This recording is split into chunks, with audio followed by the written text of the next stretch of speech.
Hello everyone and welcome to Edu Talks, realities that teach us. Today, we're exploring how Colombia's education system works and comparing it with a couple of other countries.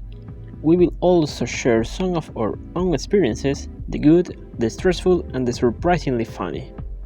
So, in Colombia, students go from primary school to lower secondary and then upper secondary. After finishing high school, we take the IFES exam, which basically decides where we can go next academically. One thing that really defines Colombia is the big gap between public and private schools, which shapes students' experience a lot. During my teaching practicum, what stood out the most was how expressive and energetic students are. Yes, classrooms can be loud, but that energy also makes learning engaging. I also saw how teachers are incredibly resourceful. They make things work even when materials are limited.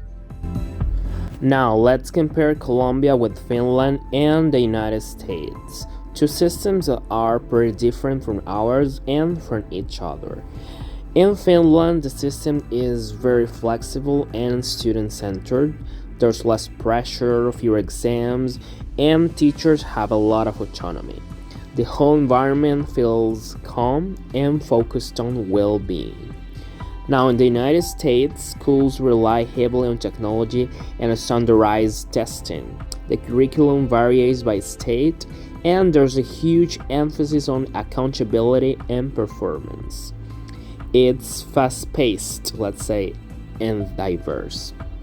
Compared to Colombia, where the curriculum can feel heavy and sometimes overwhelming, Finland focuses on balance and trust, while the US focuses on measurement, innovation, and adaptability. Teacher training also differs. Finland requires a master's degree and has a very selective system. In Colombia and the US, requirements depend on the institution or state, and pathways are more flexible but less consistent. Moving on to another key comparison, let's talk about the strengths and weaknesses of each system. Because no education model is perfect, each one does some things really well and struggles in other areas. In Colombia, one of the biggest strengths is the close teacher-student relationship. Classrooms feel warm, supportive, and very human. There is also a lot of creativity and adaptability. Teachers make learning happen even with limited resources. However, Colombia faces major weaknesses such as deep inequality between schools, overcrowded classrooms, and a constant lack of materials, which makes teaching and learning much harder.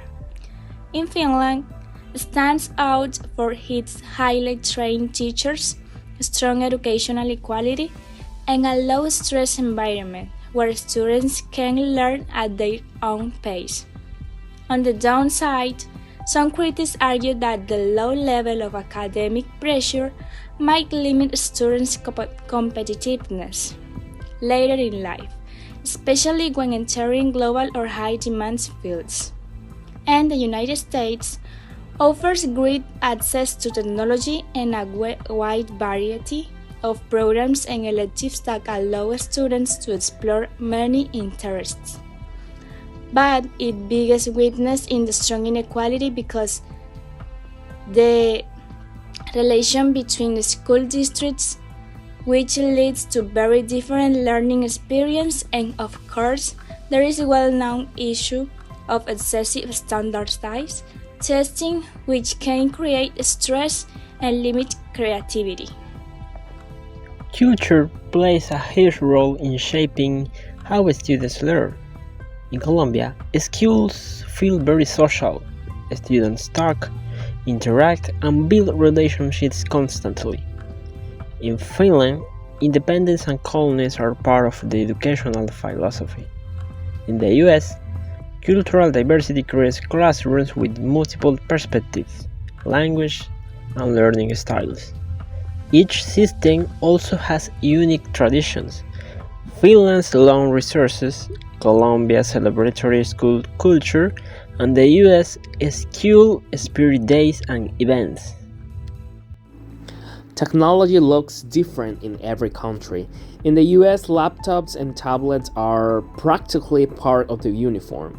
In Finland, tech is used thoughtfully and in moderation. In Colombia, it varies. Yeah, some schools have solid access, others rely more on creativity than devices.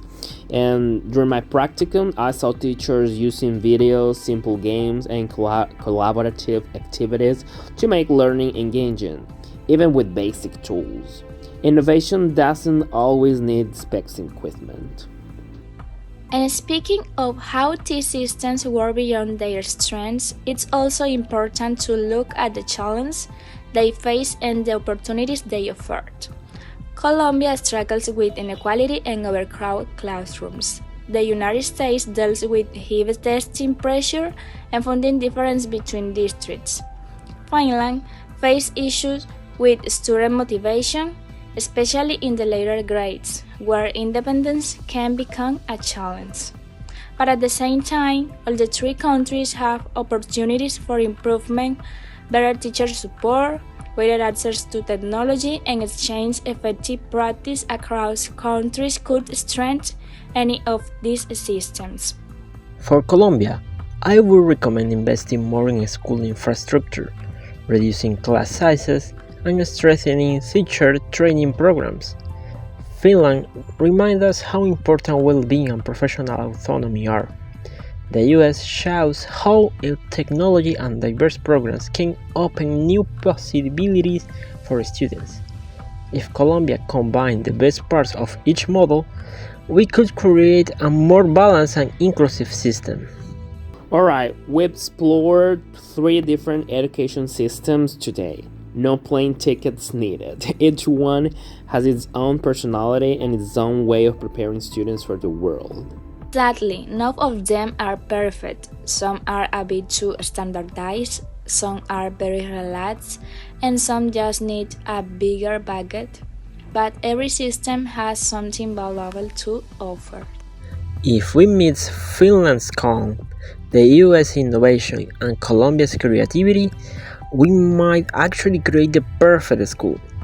Until that happens, we will keep learning from each other and trying to survive exams, report cards, and, of course, noisy classrooms. And that's a wrap for today's episode of Edu Talks, realities that teach us. Thanks for listening, and remember, in education, the bell doesn't dismiss you. We do.